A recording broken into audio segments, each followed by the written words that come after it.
Hey guys, tonight we're leaving behind warm blankets, clean kitchens and anything resembling a recognisable dinner. Because you're about to travel back to a time when your next meal might be raw, rotten or still moving. A time when humans survived not with recipes but with rocks, sticks and a disturbingly high tolerance for bugs. So before we dive mouth first into this prehistoric nightmare, let me know in the comments where you're tuning in from and what time it is for you. It's always oddly comforting to see who else is awake and slightly alarmed with you. Now dim the lights, maybe turn on a fan for that soft cave breeze aesthetic, and try not to gag, because you've just woken up in the Paleolithic era. The good news? You're alive. The bad news? You're starving. And the thing your hunting party dragged back to camp smells like it lost a fight with a volcano, and then marinated in mud for a week. You're curled up on a bed of moss, tucked inside a smoky, damp cave that echoes every wheeze, snore and gurgle of your fellow hairy roommates. There's no door, no insulation, and the air inside smells like wet fur and burnt lizard tail. The fire pit in the centre flickers weakly, sending waves of ash and the occasional winged insect directly into your eyes. Your blanket is an animal hide, still half covered in fleas. You clutch it tighter as the early morning chill bites at your toes, which are currently sharing space with a beetle the size of a walnut, and something squishy you hope is just a mushroom. Your stomach growls, but the smell wafting from the fire tells you dinner is not going to help. Because on the menu tonight is something truly special. Something lovingly dragged in from the swamp, covered in leeches, and lightly roasted over flames powered by mammoth dung. It's a possum, or something possum-shaped, with a hint of skunk. And unfortunately, it's not even the weirdest thing you've eaten this week. You haven't even finished digesting last night's possum on a stick when the next course arrives. And by course, we mean someone in your tribe just returned carrying what can only be described as a shrieking burlap sack of bugs. Breakfast, apparently. It doesn't crawl off the plate because there is no plate. Just a flat rock with questionable stains and a vague smell of feet.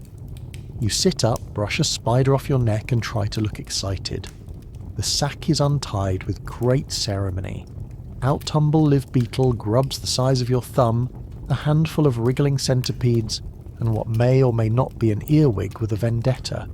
They're still squirming, still trying to live. But that doesn't stop the hands around you from grabbing them like candy at a child's birthday party. A prehistoric one, with more screaming. You reach down, pick up a grub and bite. It pops like an overripe grape.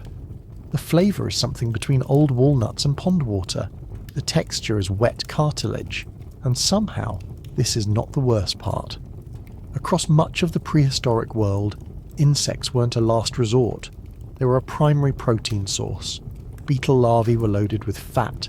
Crickets and grasshoppers packed more protein per ounce than most cuts of mammoth. Termites were a crunchy, nutty delicacy if you could pry them from the mound without losing a hand.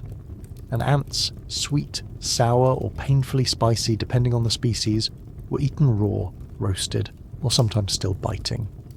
In ancient Australia, Aboriginal people hunted honey ants whose swollen bellies were full of nectar. In Africa, mopane worms were considered a luxury. In Mesoamerica, roasted grasshoppers known as chapulines were sprinkled with lime and salt, though in your cave they come unseasoned and slightly sanded. And in Asia, wasp larvae were toasted inside their hives until golden. That golden part is wishful thinking. Mostly they were gooey. You chew your grub, it squirts. Someone next to you is double-fisting termites like they're popcorn. There is no shame here, only crunching. The nutritional logic is sound. Bugs are everywhere. They reproduce fast. You don't have to chase them across open plains or risk being impaled by a tusk. And they don't require fire, although that was sometimes used to reduce the wiggle. If your tribe was lucky, a rotting log meant dinner, a termite mound meant a feast, and a beehive meant dessert and a lot of screaming. Of course, there were consequences. Not all bugs were friendly. Some carried parasites. Others fought back. Hornets, for example, were not thrilled to be breakfast, and if you accidentally munched the wrong caterpillar, it might end with hallucinations, vomiting, or sudden and impressive death. Your ancestors didn't always know which ones were safe. Trial and error was the original recipe book. If someone survived the first bite, it went on the menu. If they foamed at the mouth and collapsed, well, that species was now off limits. Usually. Sometimes they just tried again with a smaller dose. There are also beetles whose defensive sprays caused burns, ants with venom that felt like being stabbed with hot iron, spiders that looked delicious until they bit back. But the caloric payoff was often worth the risk. And besides, when your alternative was starvation, you learned to ignore the occasional rash or face swelling. You finish your grub. Another one wriggles across your foot. You briefly consider roasting it, but there's no time. The sun is rising. The hunting group is already gathering spears and muttering about chasing a boar that may or may not exist. You know from experience that you're more likely to come back with thorns in your thighs and a bruised ego than meat, so you gather your bug snack, wipe your hands on a moss patch that may have hosted a small amphibian orgy last night and stand up.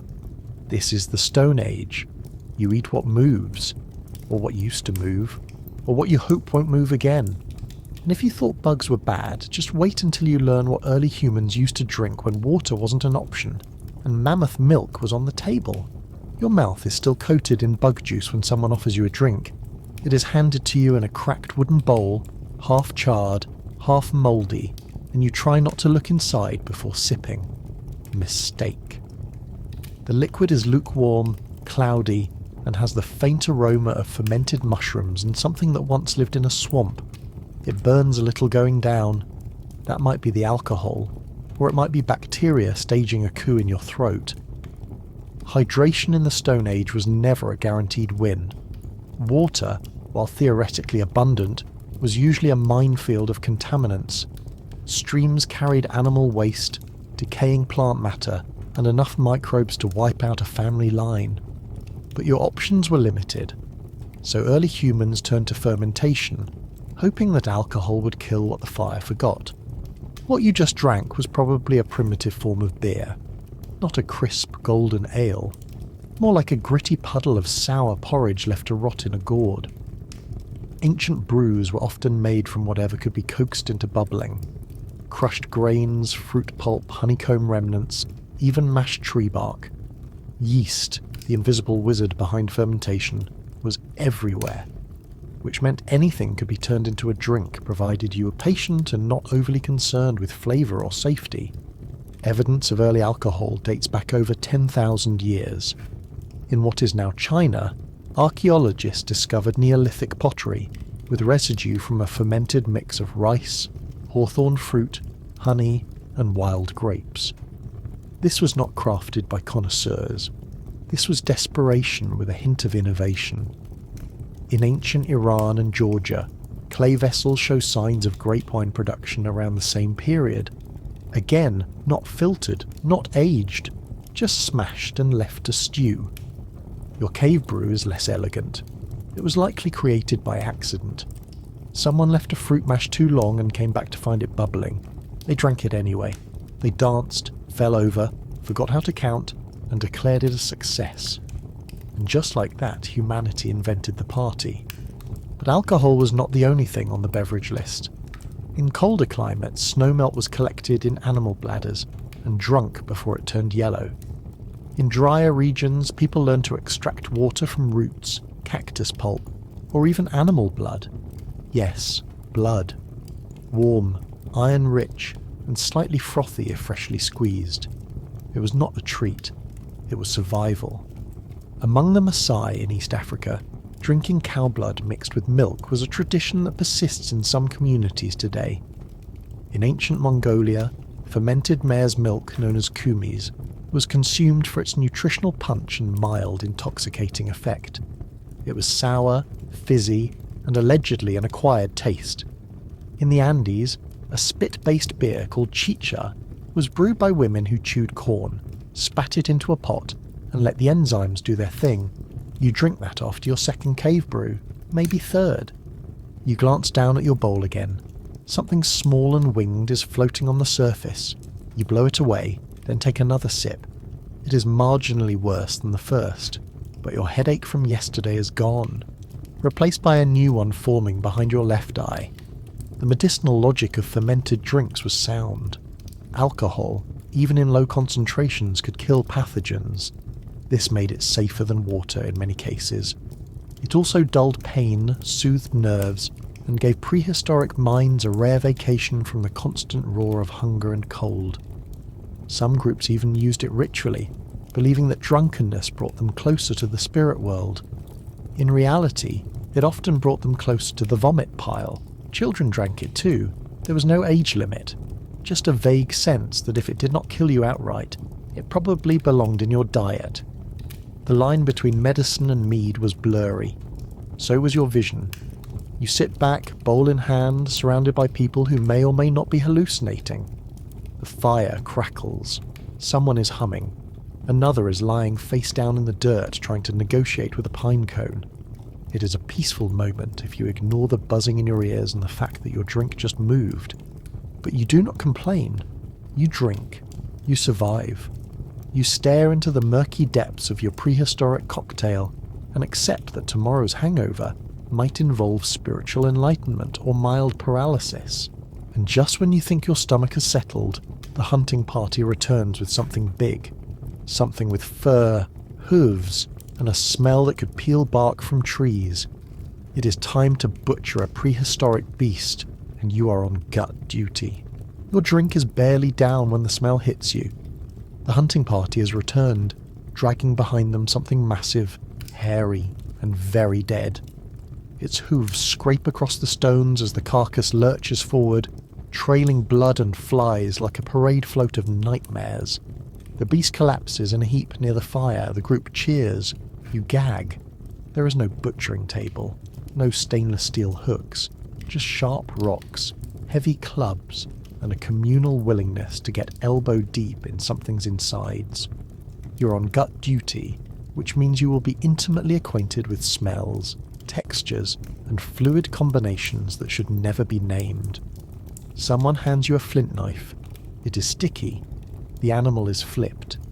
A quick slice opens the belly and a wave of heat and gas escapes that nearly knocks you out. The insides slosh forward. Steam curls into the air. And suddenly everyone is excited because the real delicacies are not the muscles. They are the guts. Organ meat was prized by early humans. The liver, heart, kidneys, lungs, and yes, even the intestines were often eaten before anything else. Why? Because they spoil fast, and because they are rich in fat, vitamins, and minerals. The liver alone contains more nutrients than most other cuts combined. The heart is tough but packed with protein.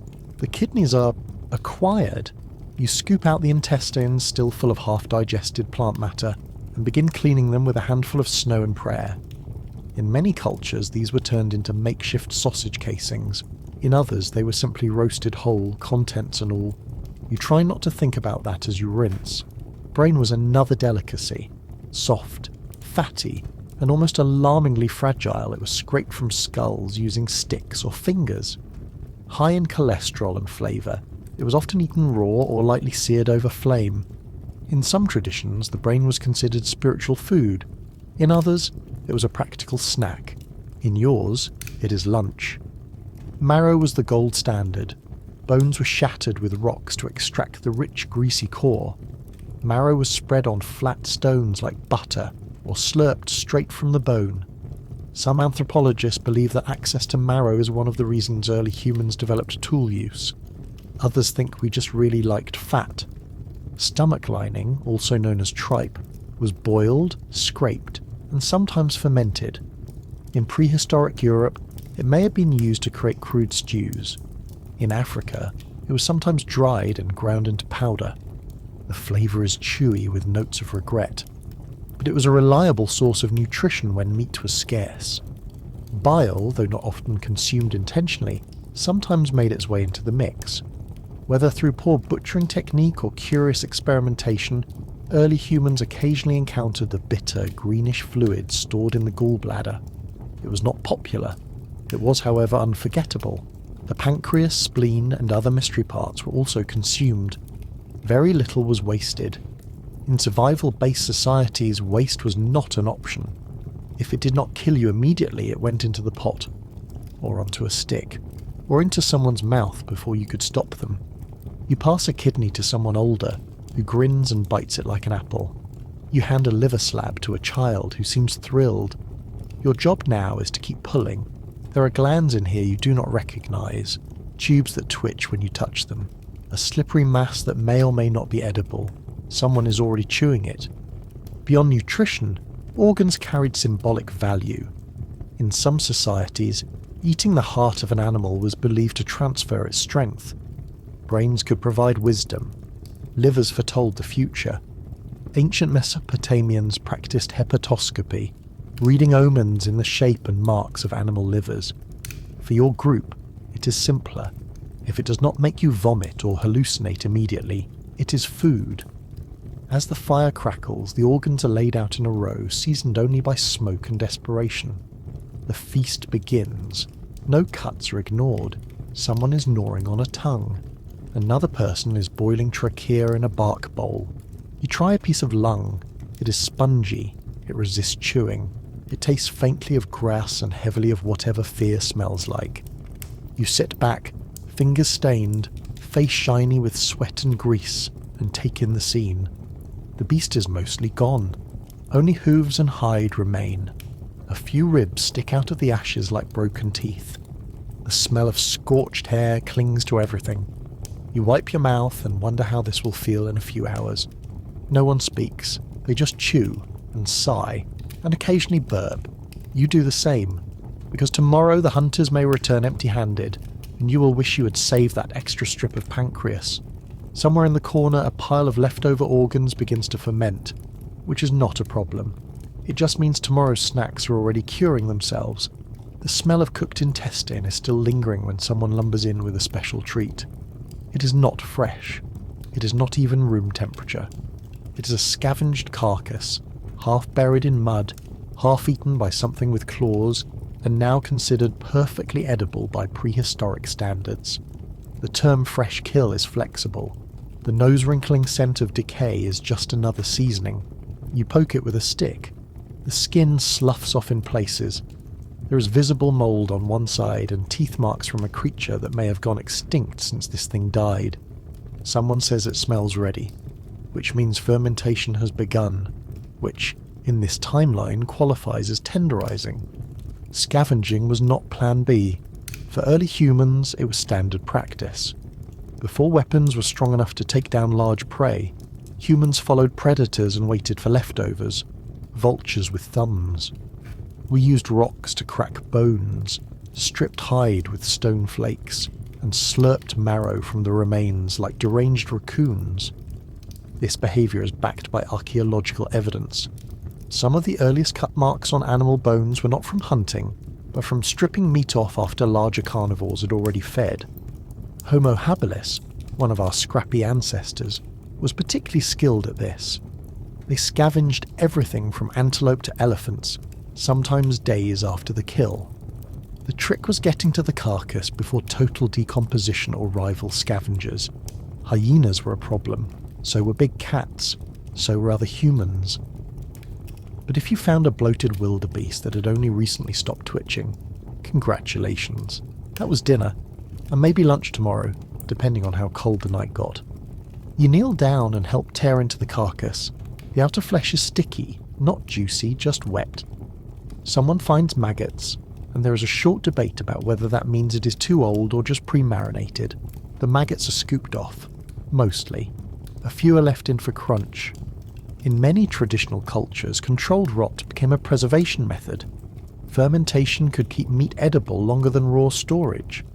In the Arctic, some Inuit communities buried whole birds in sealskin for months to create a dish called kiviak. It smelled like ammonia and survival. In Norway, rakfisk was made by fermenting trout in brine for weeks. It stung the eyes and delighted the bold. In Africa, fermented meats were common before refrigeration. Dried and spiced, they could last through hot seasons. In Asia, fermented fish paste was used as both a condiment and protein source. In Europe, game meat was sometimes hung until it practically dissolved. These were not accidents. They were flavour profiles. Your group has no recipe, just instinct and tolerance. A piece of the scavenged meat is skewered and held over the fire. It sizzles but does not brown. You chew a bite and discover that the texture is somewhere between jelly and leather. The taste is metallic with a hint of earthworm. It slides down reluctantly. Scavenging came with a risk. Pathogens thrived in rotting flesh. Clostridium, salmonella and botulism spores were invisible and enthusiastic. But prehistoric immune systems were sturdy, not because they were better, but because the weak were already dead. Those who could survive expired meat passed on their fortitude. Sometimes the meat came with surprises, parasites hiding in muscle fibers, bacteria growing in folds, toxins released by decay. But the caloric value was worth the gamble. One good carcass could feed a group for days, and the smell, while awful, was eventually ignored, much like hygiene or dignity. You take another bite. It is warmer now, softer, slightly sour. Someone nearby sneezes mid-chew and nearly falls over. Another is laughing so hard at the flavour he cannot swallow. A third is cooking a piece with the fur still on. It smells like burnt carpet. But no one stops eating. The act of scavenging was not just survival, it was community, a shared risk, a mutual dare. Sitting around a rotting carcass with your tribe meant you belonged, you contributed, you ingested whatever horrors nature coughed up and lived to tell the tale, and if you didn't, well, that just meant more for the rest. As the fire burns lower, the last scraps of meat are passed around. Bones are cracked, tendons gnawed. Someone finds a chunk that has turned green. They sniff it, shrug, bite. The group watches in admiration. That person is now legendary. You lick your fingers, wipe them on your thigh, and listen to the night sounds beyond the cave. Maybe tomorrow there will be a fresh hunt, or maybe another animal will drop dead conveniently nearby. Either way, you will be ready. And as you try to sleep with a stomach full of questionable meat, and an uneasy twitch in your left eye, someone mentions mushrooms. The kind you have to be very, very careful with. Apparently those are on the menu next. You wake up just before dawn with a strange feeling in your gut. Not pain exactly, more like the gentle throb of an edible mistake preparing to become a historical footnote. Someone is already crouched by the fire munching on something they claim is a mushroom. You watch their eye twitch. They say it is fine. In the Paleolithic diet, plants were both dinner and danger. Edibility was not obvious. Some roots were delicious, some killed slowly. Others turned you into the kind of person who converses with moss. And mushrooms, well, mushrooms were the wild cards, packed with nutrients or neurotoxins depending on the day. Your knowledge of mushrooms comes from watching others survive. Trial by digestion. The safest bet is the kind your grandfather did not die eating. But the forest floor is full of temptation. Bright red caps with white speckles that practically scream "do not eat this." Which of course only made them more interesting. Fungi were a common part of prehistoric diets. Certain species like puffballs, chanterelles and morels were regularly harvested. They were high in protein, low in calories, and often the only thing growing when everything else was dead or hibernating. Early humans learned to spot the good ones, usually. But for every edible mushroom there were others. Amanita muscaria, for instance, the iconic red mushroom with white dots, is known for its psychedelic and toxic effects. Some cultures used it intentionally for visions. Others ate it by mistake and spent the next day trying to climb trees that were not there. The line between food and poison was blurry and squishy. Berries and seeds came with similar risks. Some were sweet. Others numbed your mouth. A few gave you a powerful urge to sprint into the ocean. Wild nightshade, water hemlock and death comers were all part of the natural landscape.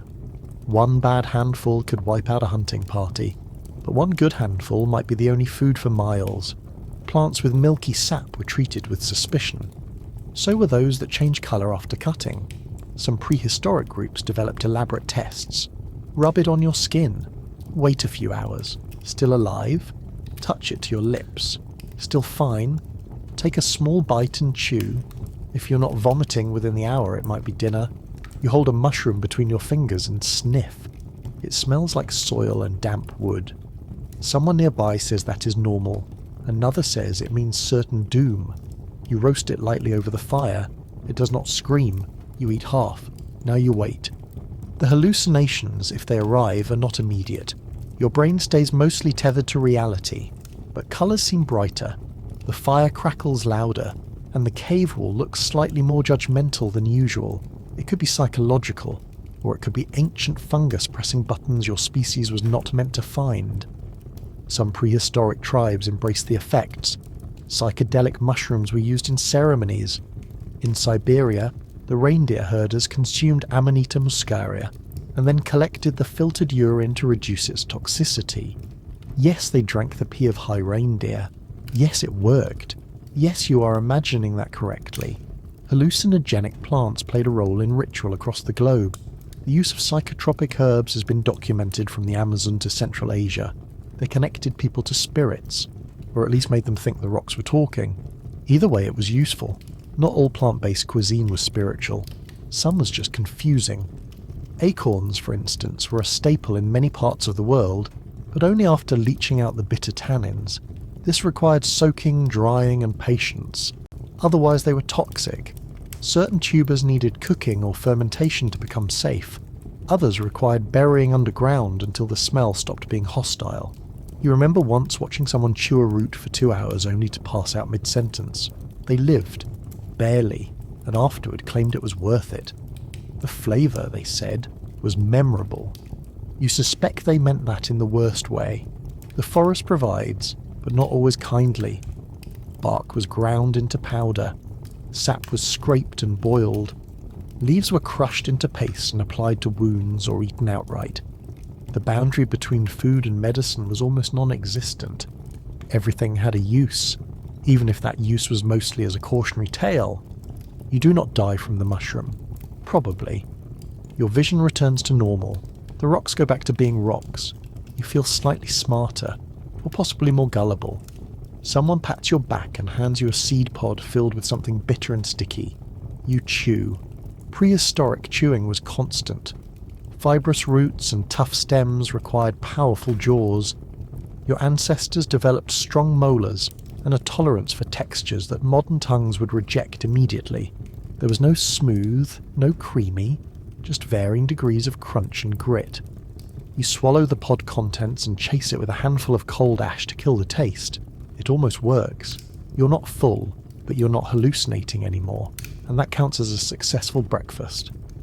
Later, someone mentions there is a beehive nearby, high up in the rocks, accessible if you do not mind falling or being stung repeatedly. There is honey inside, the prehistoric version of dessert. You agree to go, because after spoiled meat, raw liver and questionable fungi, a mouthful of bee venom might finally feel like a treat. You climb because something inside you craves sugar more than safety.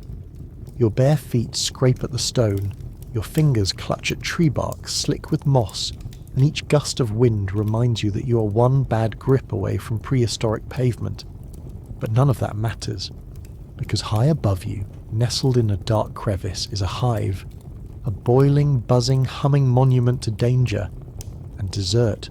Honey, not just a treat, not just food. In this world, honey is medicine, fuel, ritual, and the only thing on earth that doesn't taste like roots or regret.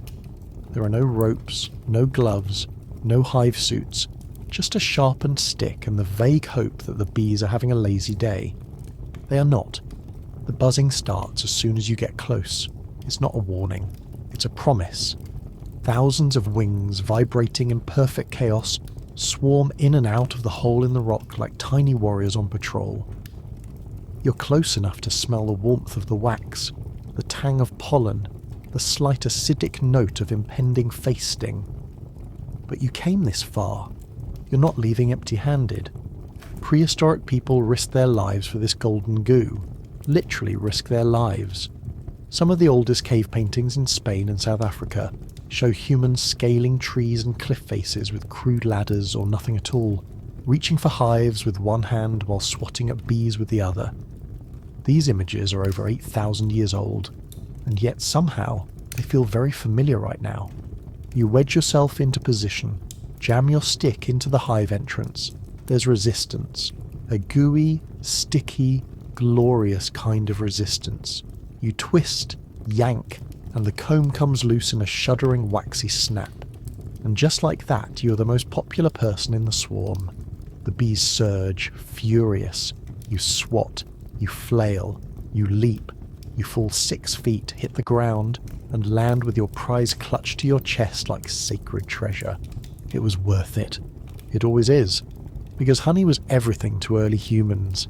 It was one of the rarest, richest calorie sources in the wild. Nothing in the natural world delivered such a perfect hit of energy, sweetness, and healing properties in one sting-filled package.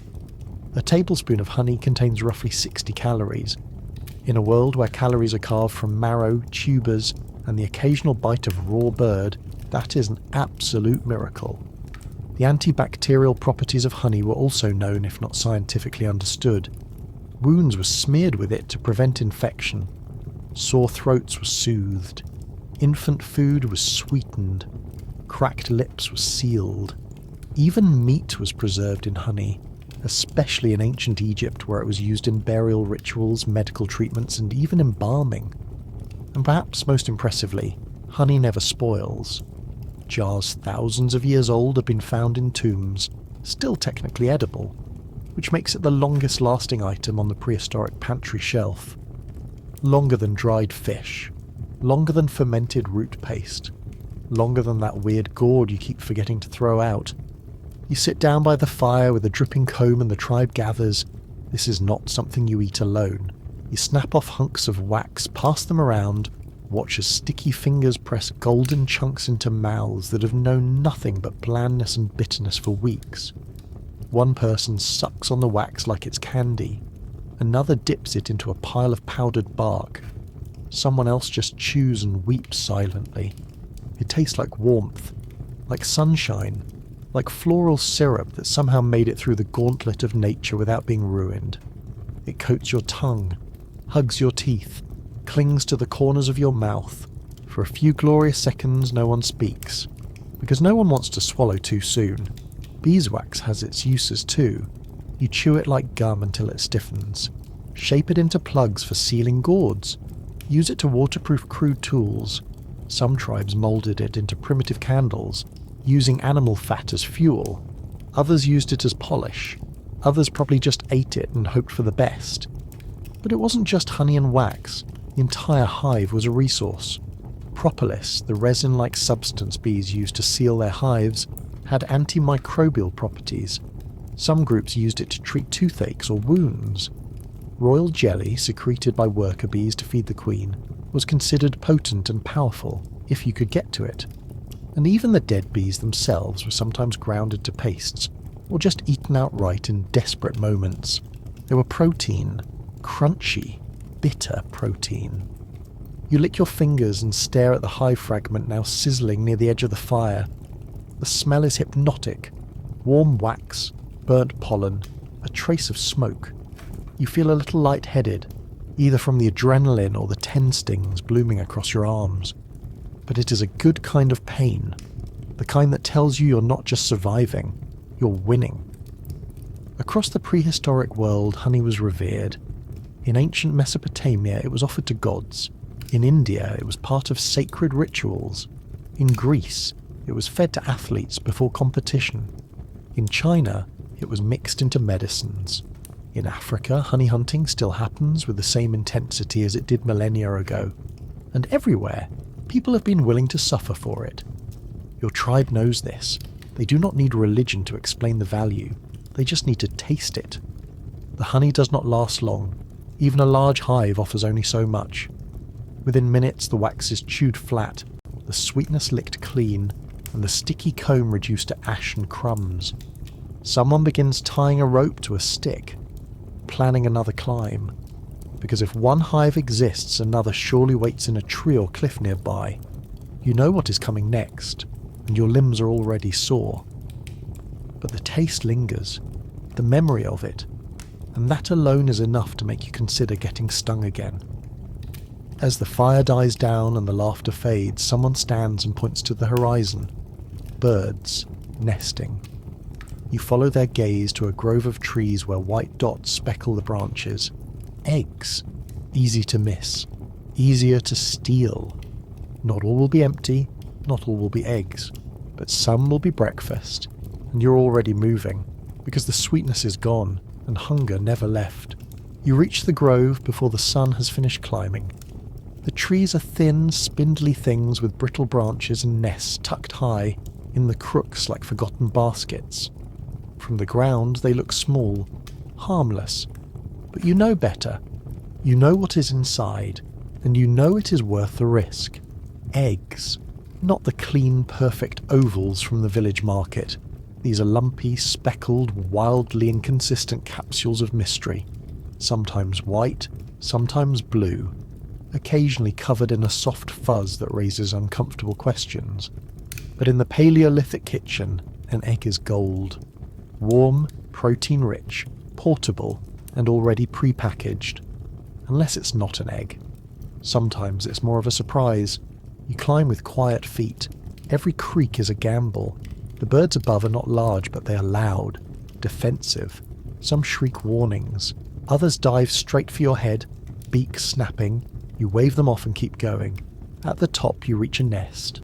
3 eggs sit nestled in a pile of twigs and matted down.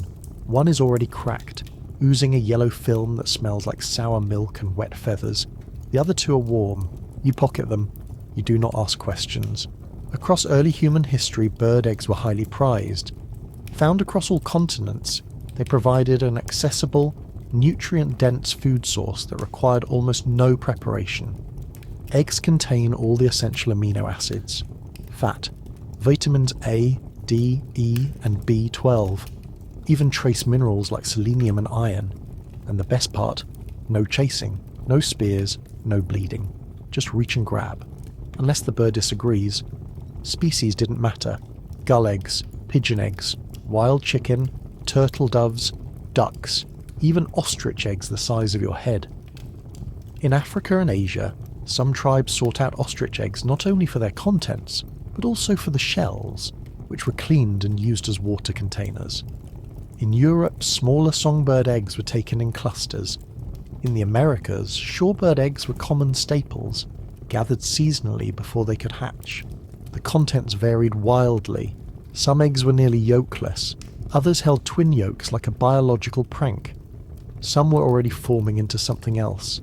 Tiny bones, a beak, a faint twitch.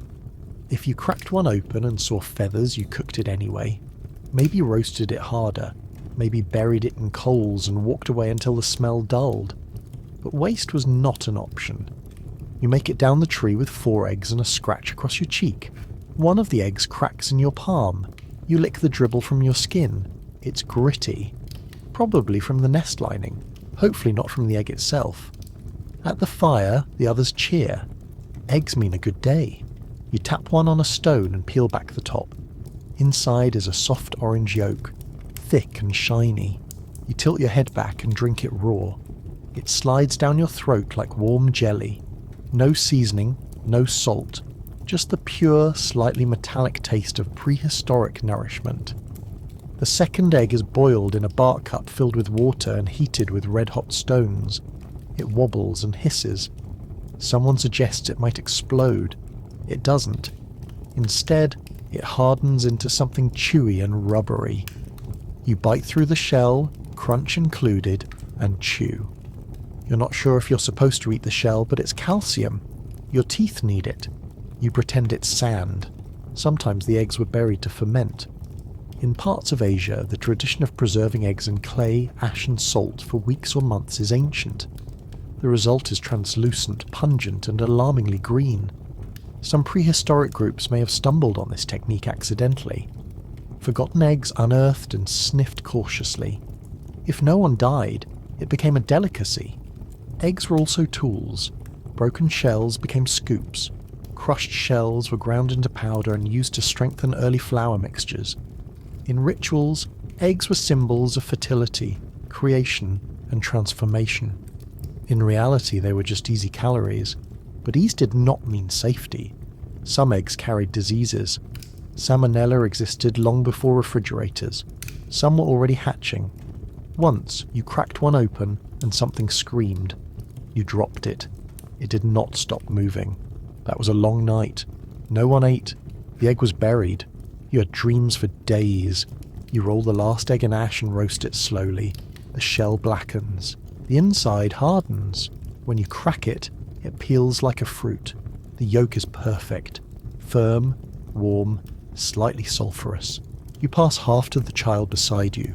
They inhale it in one bite. You feel the pride of a meal shared, even if it came from something that screamed when you took it. The nest raiding continues through the season. At times you find more shells than eggs, evidence that others have been here. Foxes, birds of prey, another tribe. Or maybe the chicks hatched, grew up, flew off, or fell and became something else's dinner. You cannot think about that. You only think about what is edible, what is stealable, what is slightly less likely to poison you than the last thing you tried. As the day warms, someone walks in with a bundle of green, wrapped in leaves. Inside is a gift from a different source. Insects. But not just any insects. The high-protein, squirming kind that come wrapped in their own edible cases. Grubs. Big ones. And they are still moving. The next delicacy is not far away, and it's trying to crawl off the rock.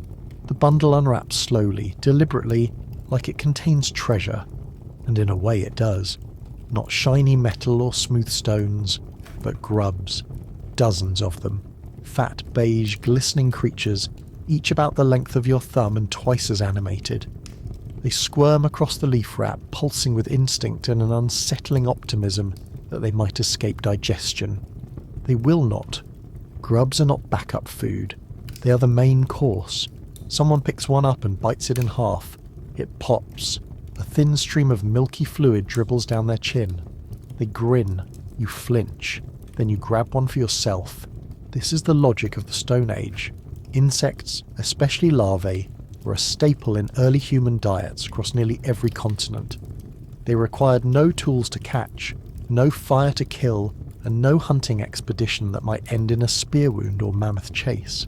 You just flipped a log, or dug into a rotting stump, or followed the scent of decay to its juicy, writhing heart. Archaeological evidence from prehistoric sites in Africa, Asia, and Australia points to routine grub consumption. Fossilized feces, yes, fossilized poop, often contains insect shells and larval remains. Early humans weren't squeamish.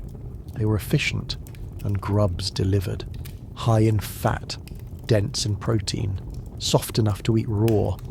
Some species were even naturally sweet depending on what they were digesting before you found them. The mopane worm in southern Africa is still eaten today, dried and rehydrated like prehistoric jerky. The witchetty grub, cherished by Aboriginal Australians, can be eaten raw or lightly roasted until the skin crisps like sausage casing. You bite into your grub, it resists, slightly. Then the skin gives way with a pop. The taste is earthy, a little nutty, a little sour, a lot memorable. You chew quickly and reach for another before your brain catches up. In some regions, people collected entire colonies of larvae. Termite queens, bee brood, ant eggs, dragonfly nymphs from marshy puddles. The diversity of edible insects was astonishing. They came in squirming waves, pre-flavoured with whatever the tree or carcass they were living in happened to be rotting from. The cooking methods were varied. Some were eaten raw, straight from the log.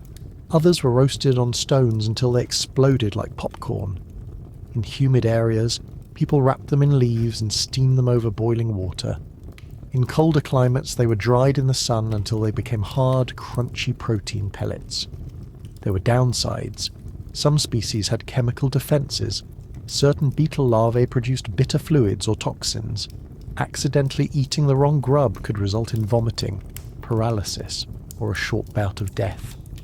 Trial and error was the only field guide.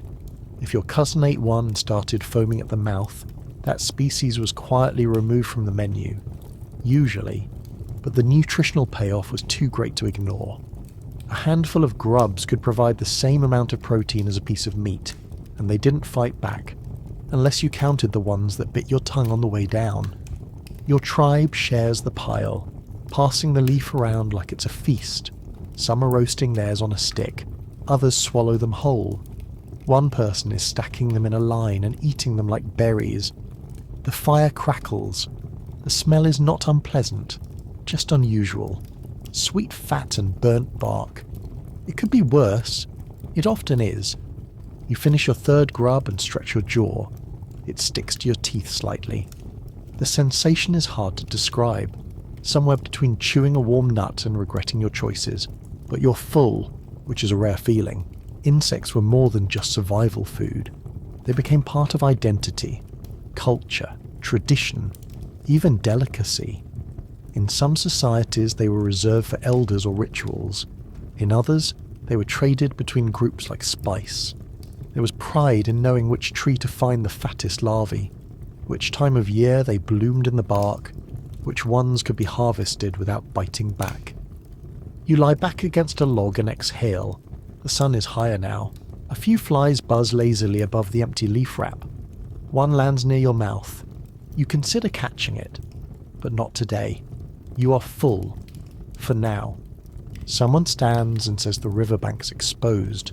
This means clams, maybe frogs, possibly something with legs that does not belong on land. You wipe your hands on your knees and start walking. Because prehistoric hunger does not wait, it simply changes form. And the next form might come with a shell, or a tail, or a pulse. You reach the riverbank just as the last fog lifts off the water. The mud is cold under your feet, soft and greedy, tugging at your toes like it wants a trade. Something for something. You look around and start scanning the shallows, not for fish, not for reeds, but for something slower, something dumber, something that doesn't require a spear or running, something with a shell. You spot one, then two, then a cluster, hard domes poking up from the muck like buried treasure, clams, mussels, possibly snails, possibly not. They all blur together in this setting. If it doesn't run away and it fits in your hand, you eat it. You drop to your knees and start collecting. The shells are caked in slime. Some of them are still open, twitching slightly as if they know. You stack them into a basket made of old bark and twisted vine. Every few minutes one squirms and makes a wet clicking noise. You try not to anthropomorphize them. It helps. Shellfish were a cornerstone of prehistoric coastal diets, and not just coastal. Rivers, lakes, marshes, even brackish puddles left behind by a heavy rain could provide sustenance in the form of bivalves and gastropods. Mollusks were abundant, easy to catch, and high in protein, iron and calcium. You could eat dozens in a sitting, or hundreds. Archaeological middens, ancient garbage piles, are packed with discarded shells stretching back tens of thousands of years. Mountains of them. Testaments to the enduring appeal of salty sludge in a calcium bowl. You bring your haul back to camp. The others are already prepping a fire. Someone has a flat stone heating up near the coals. You spread the shells across it. Some pop open quickly, others leak. A few sizzle, bubble, and ooze something yellow and foamy. That is normal, you think. The first one you try is a mussel.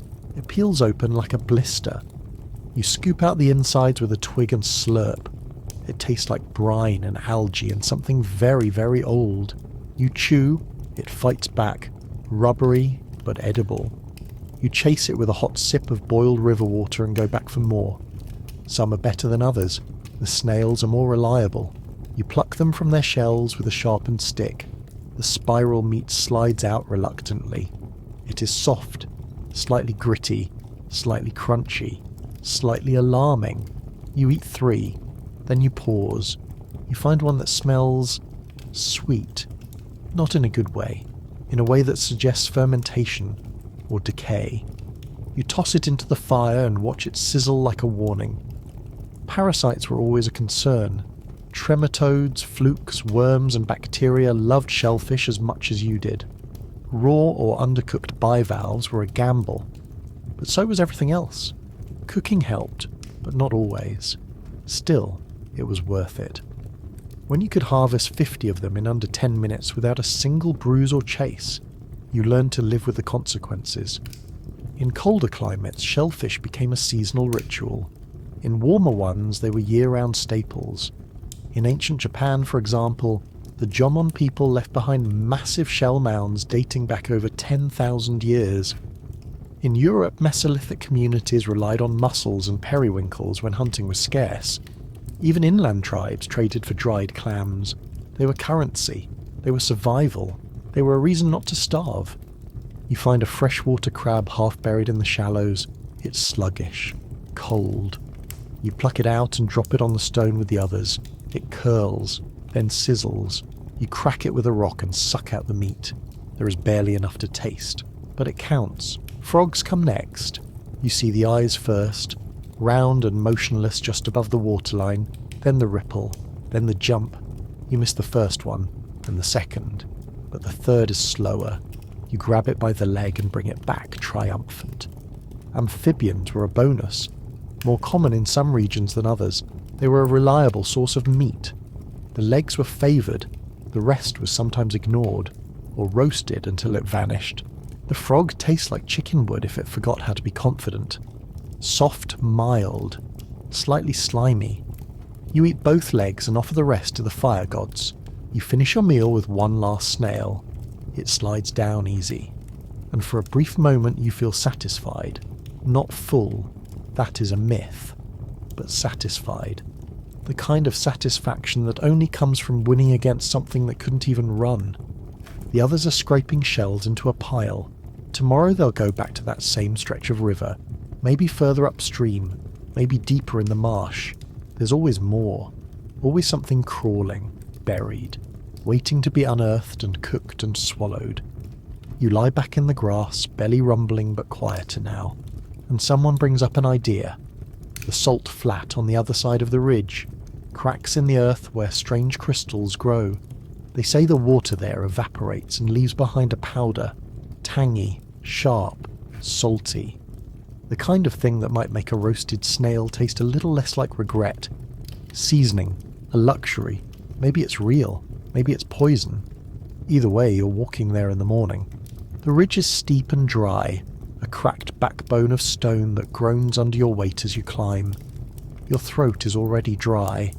Your lips are lined with salt from yesterday's shellfish, and your stomach growls like something living in your rib cage. You reach the top and look out across the flats. A vast, shimmering crust stretches to the horizon. White, crystalline, and oddly beautiful for something that tastes like seawater filtered through disappointment. This is salt. Not the clean, boxed kind that pours like sugar. This is nature's version. Jagged, dirty, scattered in strange pockets along the surface like the earth coughed it up mid-spasm. It forms in places where water vanishes and leaves behind its mineral secrets. And for a caveman, it might be the only seasoning you get all decade. You crouch and run your finger along the rim of a shallow crack. The grains scrape under your nails. They sparkle. That might be the sun, or your brain reacting to dehydration. You bring the dust to your lips. It stings. Then it bites. Then it melts. You gag slightly and nod. It's perfect. Salt mattered, not just for flavour, for survival. Without it, muscles cramp, nerves misfire, your heart loses rhythm, your sweat becomes useless. Early humans knew none of this scientifically, but they knew what it felt like. The twitching, the fatigue, the insatiable craving that no meat or fruit could fix. They learnt to find it, in salt flats like this, in dried out riverbeds, in sea spray along coastal rocks, in certain plant ashes. Even animal blood contained trace sodium, and if you ever saw a mammoth licking stone, you followed it, because that beast probably knew where the good stuff was. You scrape a handful into a pouch made of tree bark, your tribe will thank you, or they'll grimace and pretend it's not burning their tongues. Either way, you'll be remembered as the one who brought seasoning to an otherwise grey culinary timeline. Salt wasn't just for taste, it preserved, it dried meat, kept fish from rotting, turned plants into chewable paste instead of wilted mulch. It was the closest thing to refrigeration your species had for about 40,000 years, and it worked. A piece of salted mammoth could last for days, weeks if you ignored the smell. In some areas, salt became trade, a currency, a sacred gift. Tribes fought over salt-rich lakes, travelled miles for brine pools, left offerings to spirits at mineral springs. In prehistoric Austria, salt mines date back over 7,000 years. Workers chipped away at underground walls, collecting slabs that were worth more than stone tools, worth more than meat, sometimes worth more than life. You taste another chunk. This one is sharper. It leaves a film on your tongue and makes your eyes water. You spit. Not all salt is friendly. Some is mixed with other minerals, sulfates, metal traces. The wrong mix can cause vomiting, diarrhea, or that special prehistoric event known as unexpected collapse. Your people learned the hard way. Taste, wait, taste again. If no one twitches, it's safe. If someone does, you try a smaller piece. This was the scientific method of your ancestors. Pain followed by cautious optimism, and a lot of spitting. You return to camp with your pouch. The others crowd around. You drop a pinch onto a strip of smoked meat and hand it to a friend. They chew. Their face changes. Not joy, not exactly, but something better. Confusion. Intrigue. The feeling that food does not have to be punishment. Soon someone is salting roots. Another adds it to stew. Someone else licks it straight from the pouch and makes a face that suggests both euphoria and regret. This is progress. Even the animals noticed. In some parts of the world, prehistoric humans followed elephants and buffalo to salt licks, watched them dig with tusks and tongues, copied them, survived. You begin to wonder who taught who.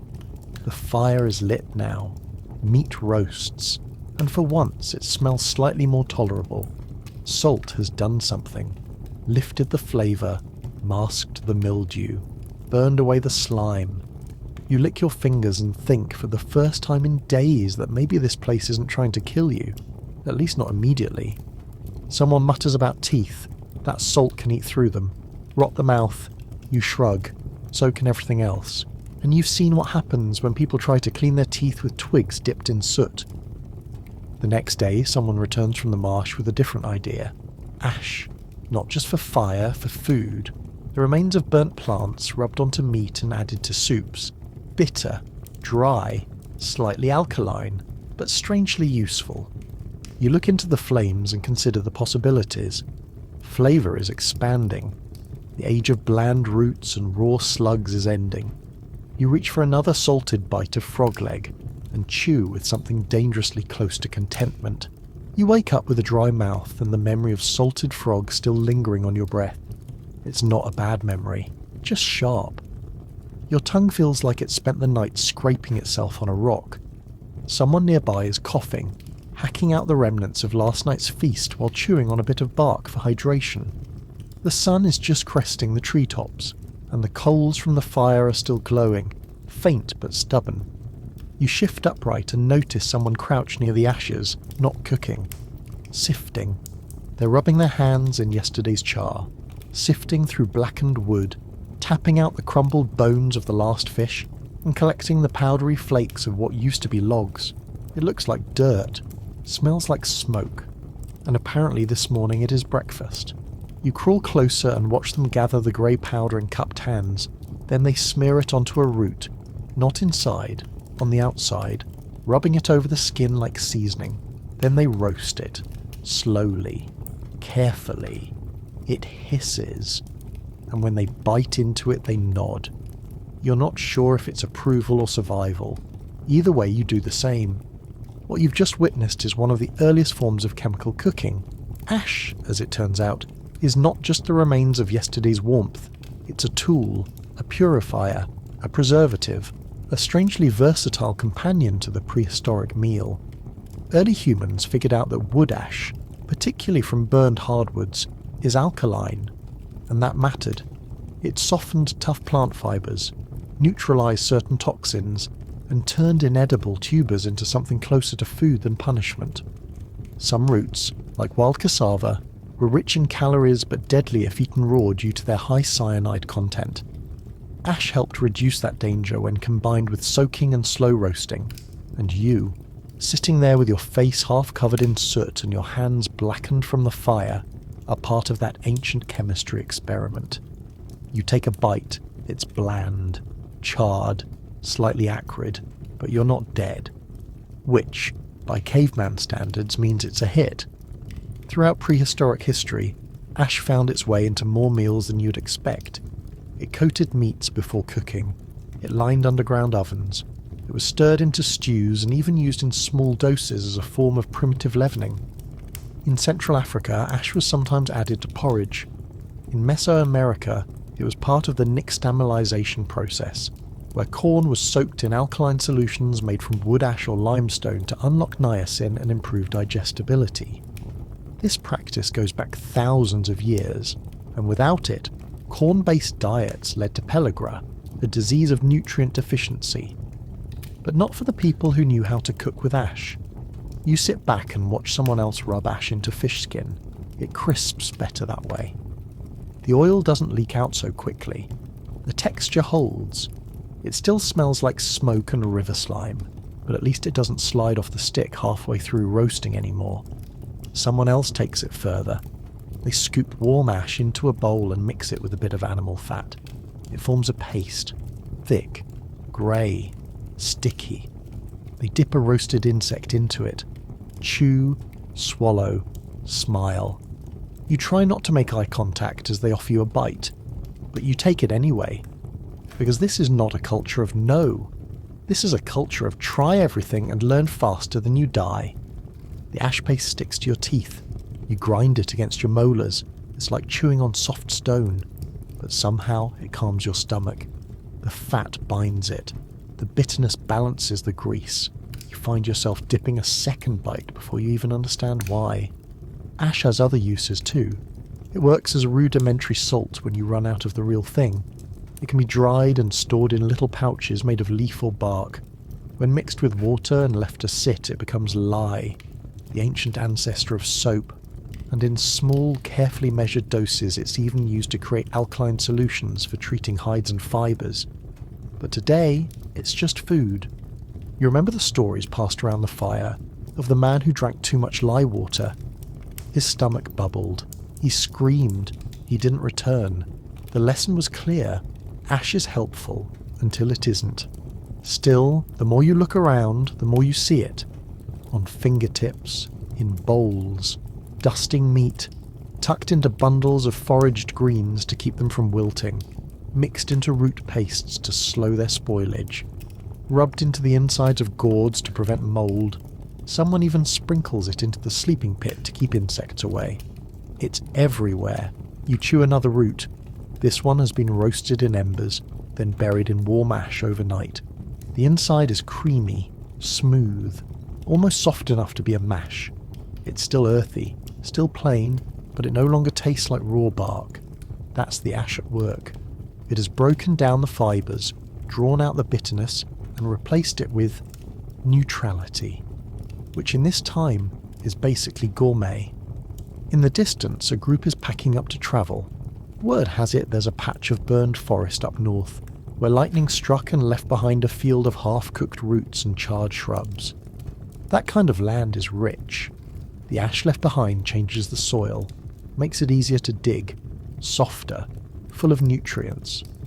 Sometimes, after a fire, edible mushrooms pop up. Strange ones, big caps, pale stems. They grow fast. You just have to know which ones make you dance and which ones make you stop breathing. You finish your meal and wipe your hands on your legs. They come away grey, dusty. But that's normal now. It means you've eaten. It means you've used the fire fully. No part of the flame wasted. Before night falls, someone shows you how to make a new mixture. Ash, dried berries, a bit of crushed insect, and hot water. They call it broth. It tastes like forest and smoke and tiny legs. But you drink it. You feel full for the first time in days. Later that night, you sit by the coals and rub ash into a scrape on your hand. It dries the skin, keeps the wound from festering. The others do the same, for the eyes, for cuts, for itchy bites. It's not just seasoning, it's culture, it's survival. You stare at the stars full of roasted root and ash soup, and think to yourself that fire isn't just warmth or light, it's flavour. It's chemistry. It's the closest thing you have to control in this unpredictable mess of a life. And tomorrow, someone says, they'll try mixing ash with dried liver, to see if it stretches further, to see if it keeps, to see if it tastes less like sadness and more like something you would eat twice. You nod. Of course you will try it. You always do. Because in the Stone Age, food is not a preference. It's a gamble, and the ash makes the odds just slightly better. You wake up to the smell of something burning and the faint sound of chewing. Not the careful kind, not slow bites taken with respect. This is the other kind. Aggressive, wet, rhythmic. Like someone's trying to win a contest with their own jaw. You sit up and turn toward the sound. There's a shape hunched over by the fire, gnawing at something large, leathery and dripping. It's not meat, not really. It's something else. Something from the parts of an animal that usually get thrown into the bushes, or buried, or offered to whatever spirits are haunting the cave that week. It's skin. Thick, boiled, scraped clean and softened until chewable. Almost. This morning's breakfast is hide stew. You don't gag. Not because it's appetizing, but because you've done worse, and because this is survival, not brunch. Boiled animal hides were one of the oldest fallback foods in human history. When every other scrap had been picked clean, when even the marrow was gone and the organs had been fried, dried, fermented, or stolen by birds, the only thing left was the skin. Tough, rubbery, but edible, with enough boiling. It starts with scraping. Always. The outer hair is burned or shaved off with a sharp rock, sometimes singed over the fire and then rubbed down with sand. The underside, the part clinging to muscle and fat, is soaked in water for hours or days. If it's from an older kill, that process starts with rehydration. Dried skin becomes a chewing contest. Fresh skin becomes soup. You're handed a strip. It looks like an old leather belt that's been dipped in mud. You chew. The texture fights back. It doesn't break. It bends. It's elastic. Like trying to bite through rawhide. But it's warm, slightly salty, and faintly familiar.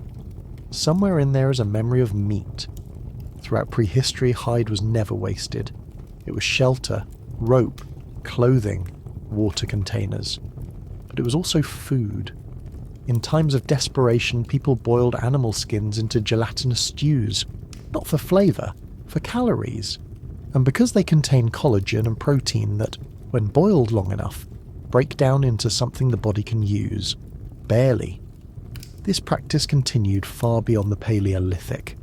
In medieval sieges, starving soldiers famously boiled belts and boots made from cowhide. During famines, people turned to parchment and leather scraps. This wasn't a cultural preference, it was necessity, and it started long before anyone wrote about it. The bones of ancient hearths tell the story, burned hide fragments, traces of gelatin on stone bowls, ashes rich in nitrogen and carbon from slow-cooked collagen. They show up at Paleolithic dig sites, especially in leaner layers of the stratigraphy, when animals were scarce, when the winters were long, when creativity and hunger collided. You chew slower now. The first few bites have warmed up your teeth. Your saliva has softened the outer layer. It's not tasty, but it's not fighting back anymore. You swallow.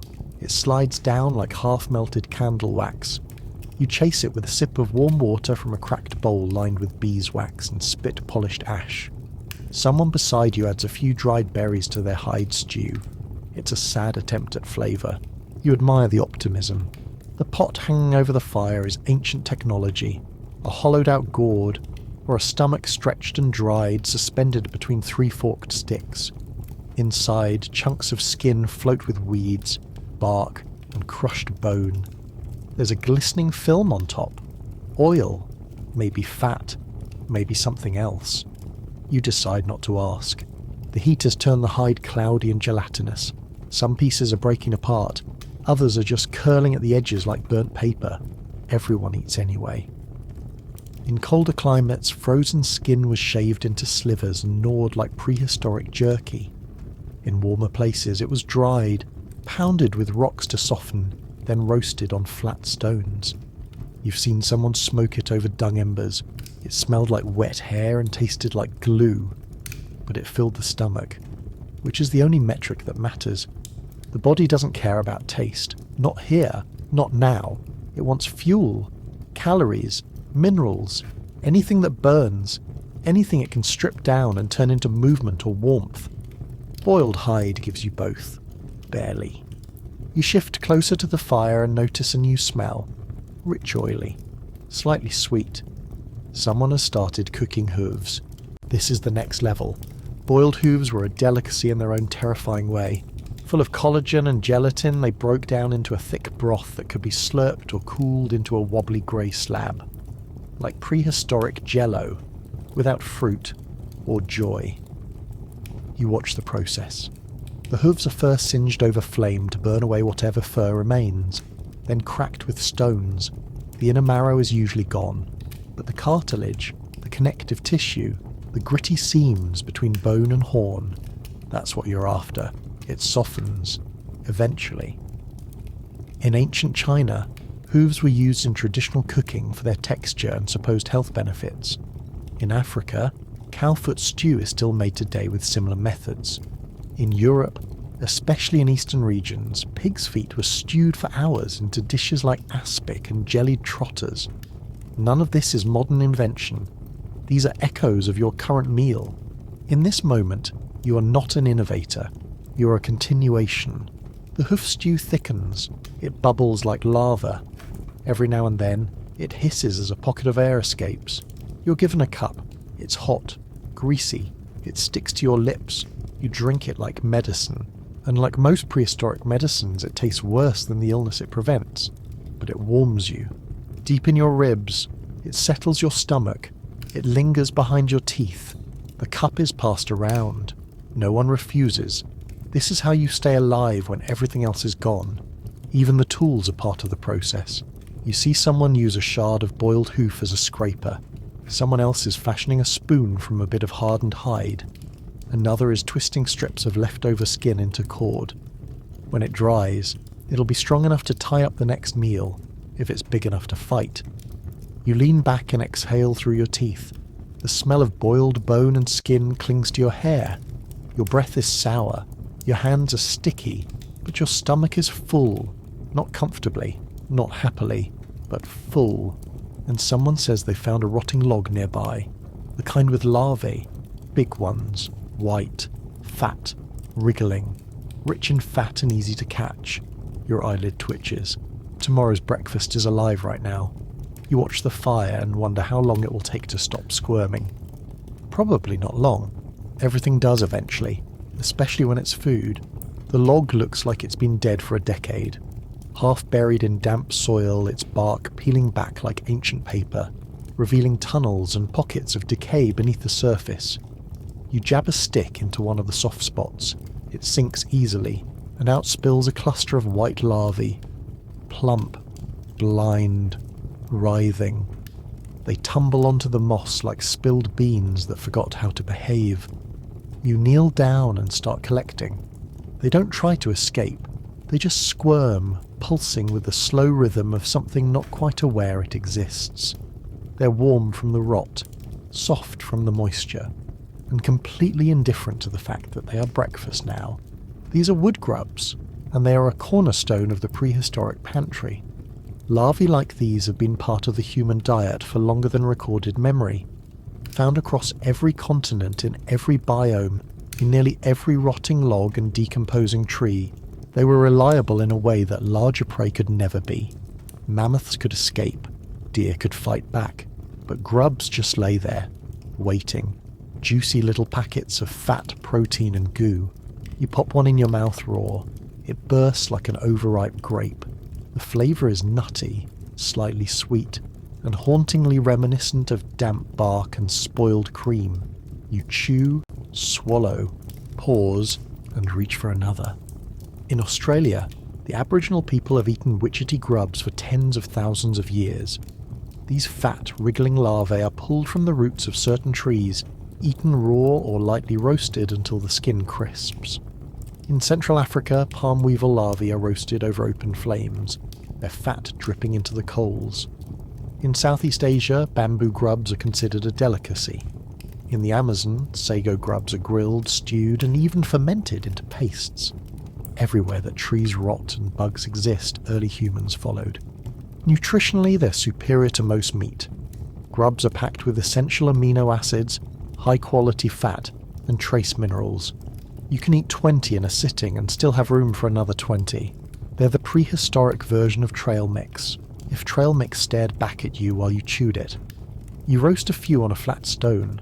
The skin browns and tightens. They curl up like tiny shrimp. You pop one off with your finger and bite. This time, the flavour is richer, almost buttery. The smoke from the fire adds complexity. You pretend you're a chef. You eat 6 more. The tribe joins in. Some mash them into paste. Others mix them into dried root flour to make crude cakes. One person tries to skewer 3 on a twig and loses 2 to the fire. A quiet moment of mourning follows. Then they try again. The log yields more. Different species, some longer, thinner, yellow, others with tiny black heads that wiggle like they're shaking. No, you eat those too. They taste different, tougher, with a slight crunch. You chew through it. You always do. Grubs were not just emergency food, they were strategy. In harsh winters or dry seasons when animals migrated and plants withered, the logs still rotted, the insects still came, and the protein still wriggled. Children learned early how to spot the right kind of wood. Moist but not mouldy, soft but not hollow, split at the base, still partially rooted. They poked and listened, they sniffed, they cracked open logs with rocks and fingers, and they feasted. It was a rite of passage, one that came with its own set of noises and stains. You dig deeper and find a tunnel filled with even larger larvae. These are thick, cream-coloured, with small bristles that tickle your palm. You hesitate. Not because they're unfamiliar, but because they're known. These are the ones that bite. You drop one onto a hot stone and it squeals. A small, wet squeal. Not a sound you wanted to hear. You flip it with a stick. It oozes.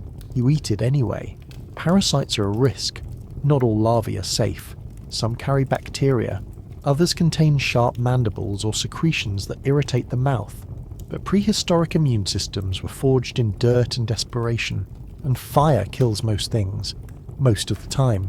You crush a few into a bowl, mix them with crushed berries and wild grass seed. The result is a paste. Purple, lumpy, smelling faintly of sweet rot and sour protein. You roll it into balls, set it near the fire to dry. It becomes travel food. You store it in bark wraps, tie it with twine made from animal sinew and dried intestines. Gourmet is a strong word, but it's food. The afternoon is quiet. The tribe chews slowly. The sound of teeth on crisped insect is steady. Someone is counting shells. Another is scraping leftover grub goo from the firestone. Nothing is wasted. Later, someone wanders in with a surprise. An old deer hide, stiff with age, soaked in something that smells like vinegar and moss. Inside it, fermented larvae, intentionally left to rot for days, weeks, maybe longer. The smell is violent. The colour is wrong. The texture is enthusiastic. But it's tradition. You try a small bite. The flavour is sharp, almost fizzy. You cough, eyes water, but you don't spit it out. Fermented insect protein was not uncommon. In certain regions, people stored larvae in containers to break down, believing the result to be more potent, easier to digest, more flavourful. Science would later call this controlled decomposition. You call it lunch. As night falls, the log is nearly hollow. You've cleaned it out, left behind just enough to tempt tomorrow's insects back in. A self-replenishing snack sauce. You roll it over, cover it with leaves, and mark it with a stone. Tomorrow's meat is already growing, and someone mentions river stones. The smooth kind. The kind you crack open for the surprise inside. Next meal might be a snail, or something pretending to be one. The sun hasn't risen yet, but the rocks are already sweating. You crouch by the riverbank, dragging your fingers along the edge of a shallow pool. The water is still, warm, and smells like mossy fish breath. Beneath the surface, movement. Something slides, then stops, then slides again. It's not a fish. It's not fast enough. It's something with a shell. Something edible. Probably. You reach in and pluck it from the mud. It resists with a slow, helpless squirm. You hold it up to your face. A river snail, or a mussel, or something pretending to be either. You give it a sniff. It smells exactly like what you think river rot should smell like, which means it's ready. Snails were not delicacies in prehistory. They were obligations.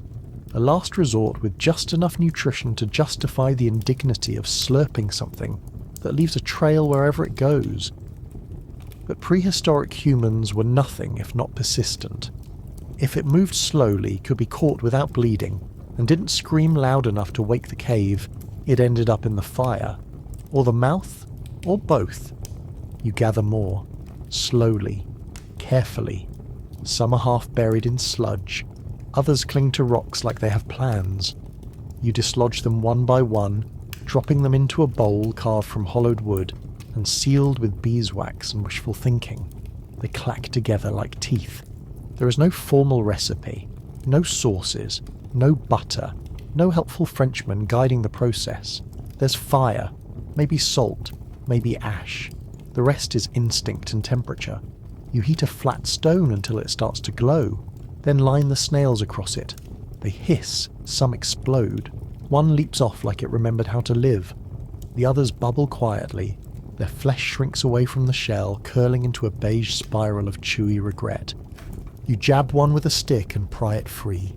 It resists, then it slides out in one piece. You admire the form, then you eat it. It's chewy, slightly grainy, tastes like salt, pond water, and calcium. Your brain says no, but your body says yes. You chew, swallow, repeat. Snails were a critical fallback food in prehistoric diets across Europe, Africa, and Asia. Archaeological digs in places like Spain, Morocco, and Israel have unearthed ancient snail shells piled into middens, refuse heaps made entirely of spiral remains. Some of them date back over 30,000 years. That means your ancestors were slurping these same gooey creatures back when mammoths still walked the earth, and nobody had invented the wheel or the concept of seasoning. In some regions, snails were even smoked and preserved for winter. Dried, rehydrated, chewed like slow-motion jerky.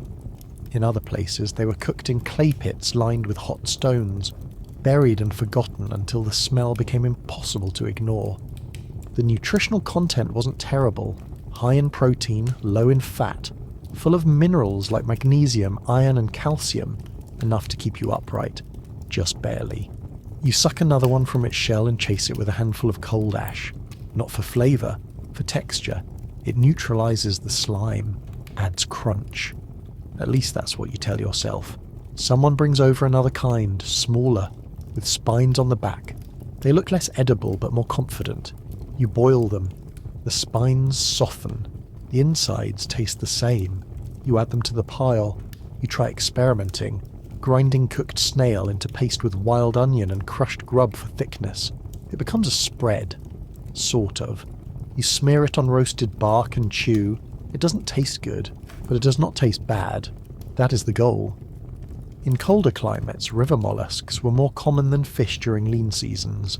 Ice made spearing impossible, but the rock still hid pockets of life. You learned to look under logs, between crevices, to listen for the faintest suction noise when you pulled one from its hiding place. Freshwater mussels were eaten too. Cracked open with stone hammers, the meat was scooped out and either boiled, roasted, or if you were particularly reckless, eaten raw. Some tribes used the shells as spoons or tools.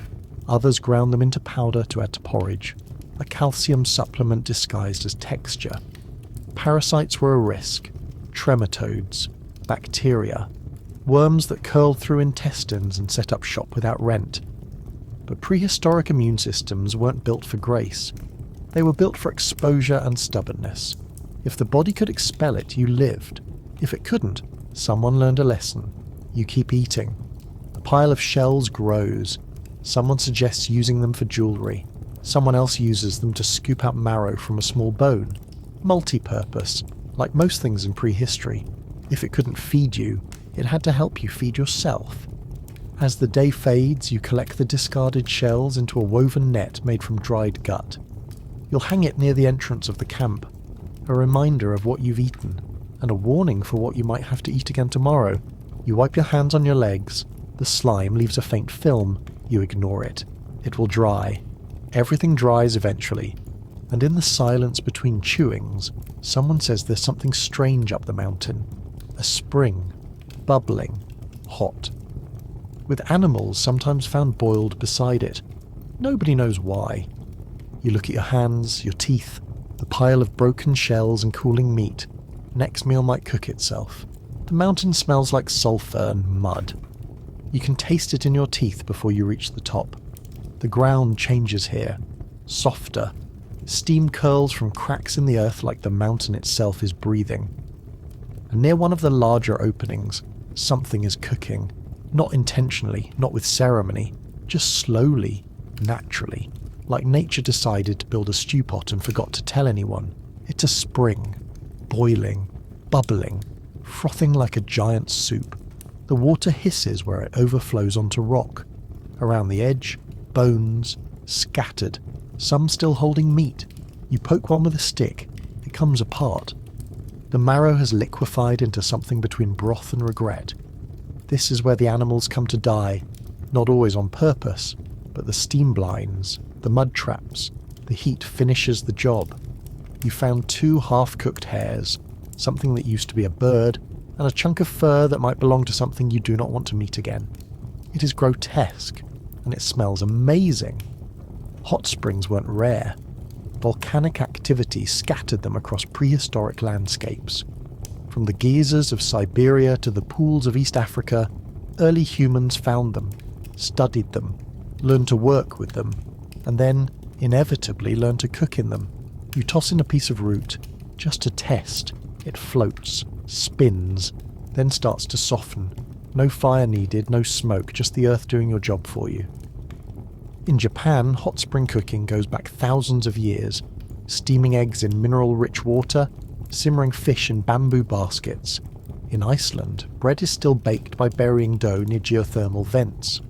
In the Andes, people boiled corn and potatoes in natural hot pools. These weren't modern luxuries, they were survival tactics. If the volcano wanted to cook your food, you let it. You lower a carved gourd into the edge of the pool. Inside is a mix of leaves, bone scraps, and a handful of crushed insects. The gourd floats for a while, then dips. You anchor it with stones. The smell changes. Earthy, rich, faintly herbal. Someone leans in too far and nearly burns their eyebrows off. The minerals in the water do strange things. The fat rises quickly. The bones soften. The insects puff and float like dumplings with legs. You skim the surface with a flat stone and sip. It's hot. It burns your tongue. But it's good. Deep. Like the kind of flavour you only get from food that never saw a fire. Cooking with geothermal energy was efficient. Quiet. Invisible. No need to gather wood. No need to fan flames or fight smoke. In colder climates, this was a gift. The fire you didn't have to build. The heat that didn't run out. But it was dangerous. The water boiled without warning. Some springs were acidic. Some were just steam chambers waiting to scald the curious. Early humans tested the edges with sticks, with bones, with unlucky fingers. If the meat fell apart without screaming, it was ready. You see someone drop in a fish wrapped in leaves. It curls immediately. The skin tightens. The leaves keep it from dissolving. 10 minutes later, it flakes apart perfectly. Better than the fire ever gave you. Cleaner, juicier. You want 3 more? There's something about the quiet. No crackling, no hissing sap, just bubbles, steam, the faint drip of condensation off the rocks above. It feels sacred, like a natural kitchen built for a time before fire even had a name. You gather more, frogs, roots, a snail the size of your fist. They all go in. Some you wrap in wet bark, some you drop directly. The minerals infuse the meat, or possibly coat it in something mildly poisonous. You'll know soon. The others are watching now, waiting. This is a new thing. A shift in the usual pattern of fire and stick. The oldest among you mutters that it's witchcraft. The youngest starts planning how to boil everything you've ever hunted. You fish out a frog. It falls apart between your fingers. The skin has melted into a thin membrane that clings like wet paper. The legs are perfect. The organs have vanished. You eat it all. There is no chew, just glide. Even without seasoning, it's rich, complex. The minerals add flavour you can't describe. Slightly metallic, slightly bitter, deep. Like something that lived in the ground too long but came out wise. By sunset, the pool is full. Everyone has something cooking. The steam hangs heavy. The air smells like soup, sweat and wet fur. You taste everything. Twice. Nothing burns, nothing sticks. This is the future. You do not know it now, but this technique will echo through the ages. In prehistoric Italy, people boiled grains near volcanic vents. In Siberia, they cooked meat in stone-lined pits heated by steam. Even in Polynesia, hot rocks and geothermal vents were part of the daily menu. This is not new. You're just remembering something your ancestors already figured out. You sleep near the spring that night, warmed by steam, stomach full, mouth burned slightly from sipping too soon, and in the morning you find something floating that was not yours. A bird, fully intact, already cooked. You pull it from the pool, sniff it, taste it, it's ready, and so are you. Because the next meal might not need fire either. It might crawl out of the ground already steaming. The bird is gone by morning, picked clean, not a single feather left floating. Someone chewed the beak. Someone else saved the feet for later. You stretch your back, rub your eyes, and smell meat in the air. Not cooking meat, carrying meat. Something nearby is dragging a carcass. You grab a stone and follow the sound. Down in the ravine there's a trail, not blood, hair. Tufts of brown and grey caught on bark and rock. It leads to a clearing, and in the centre, a kill. But not yours. Something big brought it down. Bigger than you. Bigger than your entire group. And then it left. Maybe it's coming back. Maybe it's watching. You step closer anyway. It's already been opened. The ribs cracked. The soft part's gone. But the legs are still there. A shoulder. One haunch, barely touched. A pile of flies, sure, but also fat. The kind that glistens in the morning light and drips slowly into the grass. This is scavenging, not hunting, not cooking, just taking. In the earlier stages of human evolution, this was the default setting. Long before spears, before traps, before fire, our ancestors watched and waited. They followed predators, hyenas, lions, saber-toothed cats, let them do the hard part, then crept in afterward, waved sticks, threw rocks, made noise, stole leftovers, and it worked. You crouch beside the carcass. The meat is still warm. You poke it. Press your fingers into the muscle. It gives. Slightly. There's a crust of dried blood, but underneath is good meat. You carve off a chunk with a sharpened flake. It tears unevenly. You lift it to your mouth and pause. No fire, no salt, no second thoughts. You bite. It's tough, metallic, slightly sour, but edible. Scavenging shaped human evolution. Not just diet, strategy, cooperation, communication. You needed numbers to steal a kill. You needed noise. You needed timing. Over generations, those skills became instinct. Groups developed warning calls, rituals, division of meat. You shared what you took, and those who shared best got help next time. The risk was obvious. You might run into the original hunter. You might step into a trap. You might eat something that's been dead too long. But the reward was meat, fat, bone, tools, teeth. And when fire came into the picture, everything changed again. Even now, your people don't cook all scavenged meat. Some of it is eaten raw, sliced thin, sucked from bones. Some is dried in the sun, salted with ash, stored in bark containers lined with hide. In arid regions, meat dried fast, preserved itself. In humid places, it had to be smoked, or eaten fast, or fed to someone lower on the social ladder and watched carefully. You chew slower now. This piece is gamey, a little slick. Your mouth waters, but not in a good way. You tear another strip and toss it to someone nearby. They nod. Keep eating. You share a glance. No one says anything. Everyone is listening for footsteps, the kind with claws. Archaeological sites like Olduvai Gorge in Tanzania show clear evidence of early human scavenging. Bones with cut marks over tooth marks, meaning the predators fed first. Then the humans came, removed meat, cracked bones for marrow. It was a dance, a negotiation. You didn't kill, but you took. Over time, the tools got better. Sharper flakes, cleavers, eventually spears. But the mindset stayed. If something was dead, and it wasn't moving, and it hadn't exploded from rot yet, it was food. You drag part of the carcass back to camp. It's heavy. You grunt, sweat. But the others see you coming and rush to help. The fire is stoked. The smell spreads. Smoke meets blood meets morning air. Everyone knows it wasn't your kill. No one cares. It's still meat. Fat is rendered into a stone bowl. Bones are cracked open. The spine is stripped. Someone saves the hide. Someone else is already boiling the hooves. The leftover blood is caught in a shallow dish, mixed with ash, stirred with a stick, drunk, not sipped, not savoured, but swallowed fast. It's rich in iron, full of heat.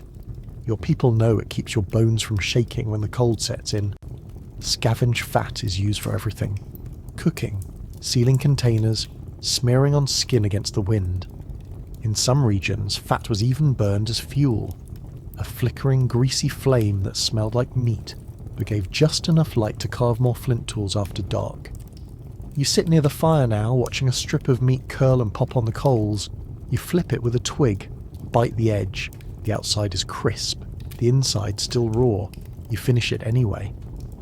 This was not a noble meal, but it was real, and that's what mattered. One day you'll take down a kill of your own, chase something until it collapses, feel the thrill of meat that didn't belong to something else first. But today you ate, and tomorrow the buzzards might leave something better, or something worse. You're not picky, and neither is your stomach. You hear it before you see it. A faint buzzing in the distance. Not bees, not wings, maggots. Thousands of them. Squirming over what looks like a sun-ripened pile of something that used to be alive. You step closer. It's furred, it's collapsed, and it smells exactly like regret. But somehow, the elder crouching beside it seems thrilled. They motion for you to kneel. They're smiling. That's not a good sign. This is not a kill, this is a strategy. The rotting carcass in front of you is deliberate, a tactic, a dinner plan that's been marinating in heat and bacteria for over a week. Welcome to the strange, the smelly, the stomach-churning world of prehistoric fermentation, or as it might more accurately be called, intentional decay. In the absence of fridges, preservatives, or the concept of expiration dates, your ancestors developed a foolproof solution. Let meat rot, then eat it anyway.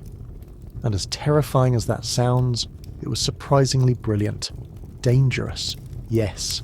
Disgusting, certainly, but effective. Here lies the origin of high meat. A concept so ancient and so revolting that modern science still has a hard time explaining why people didn't just die on the spot. Known by some modern survivalists as meat cheese, high meat is essentially raw animal flesh that's been stored in a warm, airtight container, allowed to ferment, and then consumed when it reaches peak slime. The logic behind it, if you can call it that, was bacterial.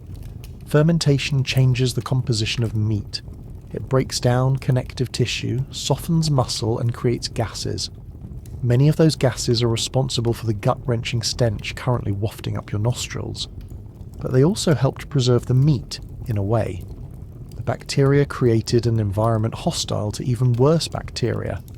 Well, that's what the old ones insisted, usually right before burping into the firelight. You pick up a piece, it flops like a wet cloth, there's mould on it, maybe some fur, but it's not moving. That's considered a win. Across prehistoric Europe and parts of Asia, meat fermentation became a kind of culinary dare. In areas too cold to rot quickly, they buried fish in the earth and let them slowly decay under pressure. In warmer climates, meat was hung in trees, tied up in skin, or buried inside pits lined with leaves. The goal was soft meat, acidic, sharp, almost fizzy. If it tingled on the tongue, it was ready. You can still find echoes of this in modern foods. Iceland has harkal, fermented Greenland shark, which reeks of ammonia and has been described as chewing through a urinal cake soaked in seawater. Sardinia has casu marzu, a cheese so ripe it's full of living maggots that jump when disturbed. These aren't accidents, they're recipes, cultural traditions that trace back thousands of years to moments like this one, where someone, somewhere, got curious enough to eat what no one else would. The smell hits you hard now, sharp, like vinegar mixed with sweat. You hold the meat closer, take a breath through your mouth. It doesn't help. But the elder is still watching. You bite. It's sour, warm, slightly fizzy. Your brain begs you to stop, but you chew, and incredibly, your body accepts it. The enzymes are already working, the bacteria are alive, and somehow your gut doesn't revolt. Not yet. This is proto-probiotic dining. Before yogurt, before kombucha, before hipster sauerkraut, your ancestors were dosing themselves with active cultures from the most unappetizing meat they could find. And while it probably led to the occasional digestive apocalypse, it also trained their immune systems in ways modern medicine still doesn't fully understand. There are records of similar methods used among early Inuit communities, where seal meat was buried under rocks and snow for weeks. Among the Maasai, who fermented blood and milk into nutrient-rich slurries. Even Neanderthals may have indulged in rotted fare, based on the strange bacterial signatures found in their dental plaque. Their teeth, by the way, were often worn smooth from a lifetime of chewing on gritty, fibrous, sometimes decomposing matter. You swallow, it fights you briefly but goes down, you don't die. The elder claps. Somewhere a child vomits. The smell lingers on your fingers. No amount of dirt will rub it off. This is now part of you. Fermented meat wasn't just a food, it was a ritual, a test, a bonding moment. If you ate it, you belonged. If you kept it down, you earned respect. If you came back for seconds, you probably needed medical attention. You glance around camp. Others are eating the same thing, some gag, some grin. One elder has a piece tied to their belt, warming in the sun like some prehistoric meat purse. These weren't people with weak stomachs. They were survivalists, opportunists. They looked at the carcass of an animal bloating in the heat and thought, it's not ready yet. Give it 2 more days. And shockingly, there's science to support their madness. Certain anaerobic bacteria used in fermentation can neutralize pathogens. The souring process, especially in meat that's properly sealed or buried, creates lactic acid. That acid lowers pH and makes the meat inhospitable to many deadly microbes. In a twisted way, fermented meat was sometimes safer than fresh meat that had been poorly cooked. You lick your teeth, the flavour's still there, lingering like a bad decision, but you're upright, breathing, and a little bit full, so you go back, tear another piece from the hide-wrapped stash. This one's got a purple tint. You try not to think about why, you eat it anyway. And as the sun begins to fall, the buzzing grows louder again. More maggots, more opportunity. Tomorrow you'll try the lungs. They've just started to bubble. Your stomach is still wrestling with yesterday's rotten meat when you're offered something new. It wriggles, it clicks, it tries to leave your hand the moment it enters it. This is not a snack, it's a beetle. And unfortunately it's not alone. This is the age of insects. Not crunchy-coated appetizers with seasoning. Not flash-fried novelty snacks from a hip restaurant. No, these are raw, crawling, prehistoric bugs, grabbed straight from tree bark, rock crevices and piles of dung. And if you're going to survive, you're going to have to eat them. It might sound like desperation, and to be fair, it often was. But it was also practical. Insects were everywhere. Unlike large game, they didn't require spears, traps, or the energy cost of running half a day just to miss a deer and collapse in frustration. Insects were abundant, protein-rich, and conveniently sized for someone whose cooking equipment was mostly fire and rocks. Take termites, for example. Soft-bodied, slightly sweet, and absolutely packed with fat. A handful of termites could provide more calories than most plant-based snacks. And unlike chasing a mammoth, catching termites involves sticking a stick into their mound and licking it clean. No athleticism required, just courage, or a complete lack of taste buds. Archaeological digs in southern Africa have uncovered evidence of early hominins harvesting termites using grass stalks and twigs, a behaviour still observed in modern chimpanzees. In other words, this isn't just a human innovation, it's a legacy. A proud tradition of licking bugs off sticks that stretches back millions of years. But termites were just the beginning. Next came ants, black ones, red ones, massive ones with jaws that looked like angry scissors. Some stung, some bit. Some released formic acid as a defence, which gave them a lemony zing that prehistoric tongues either feared or craved. Either way, they were eaten. In fact, studies of ancient human diet suggest that insects may have once been a staple protein source, especially in regions where big game was rare or hunting was risky. Entomophagy, the technical term for eating insects, isn't a fringe curiosity, it's a global heritage. Indigenous tribes from Australia to the Amazon have long included insects in their diets, often as delicacies. In prehistoric China, silkworm pupae were roasted and eaten long before they were turned into thread. In the Amazon basin, the giant palm weevil larva, fat, squishy, and roughly the size of a thumb, was prized for its buttery texture when roasted. And in prehistoric Mexico, grasshoppers known as chapulines were collected by the thousands, sun-dried, and ground into a protein-rich powder. The nutritional profile was shocking. Crickets contain nearly 60% protein by dry weight. That's more than beef, and with significantly less effort. No hunting, no bleeding, no dragging carcasses across miles of unforgiving terrain, just crouch, scoop, and chew. And then came the scarabs. Scarab beetles, with their shiny armour and ancient Egyptian PR campaign, were also a part of this diet. Tough on the outside, chewy on the inside. Their legs occasionally got caught in prehistoric dental gaps, but their crunchy exoskeletons were a small price to pay for the calories. They were often toasted on flat stones to make them more palatable, although palatable in this context is a generous word. One of the more acquired tastes came from the larvae of botflies and other parasites that laid eggs in carcasses. These squirming grubs were soft, fatty, and disturbingly nutritious. Their wriggling was considered part of the appeal in some communities. In fact, the movement was taken as a sign of freshness, which is possibly the worst culinary standard ever invented. You squat now, watching a cluster of beetles skitter across a sun-warmed stone. They've been roasting in the heat. Their legs twitch, but they're slowing. You reach down, pop one into your mouth, and crunch. It shatters like glass and tastes like bark, soil, and something indescribably oily. Your ancestors weren't squeamish. Their digestive systems were lined with the kind of resilience that modern stomachs can only dream of.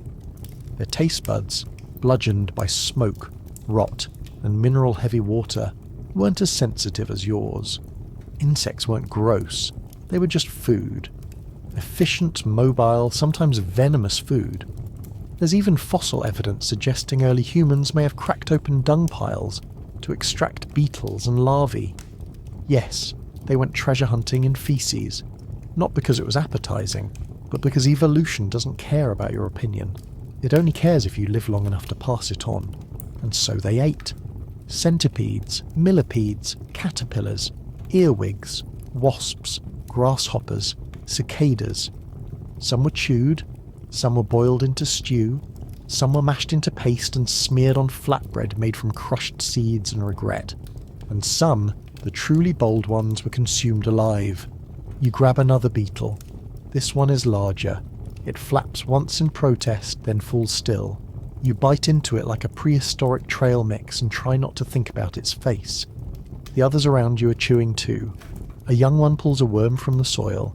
gives it a quick rinse in spit and gulps it like a noodle. An elder carefully selects a particularly plump grub and roasts it over the fire until it pops. There is laughter, there is protein, and for now, there is survival. Because when meat was scarce, insects filled the void. They didn't just provide calories, they carried iron, zinc, fibre and essential amino acids. They were portable, plentiful, and didn't fight back. You look around the camp and realise that, in a twisted way, this was the original all-you-can-eat buffet.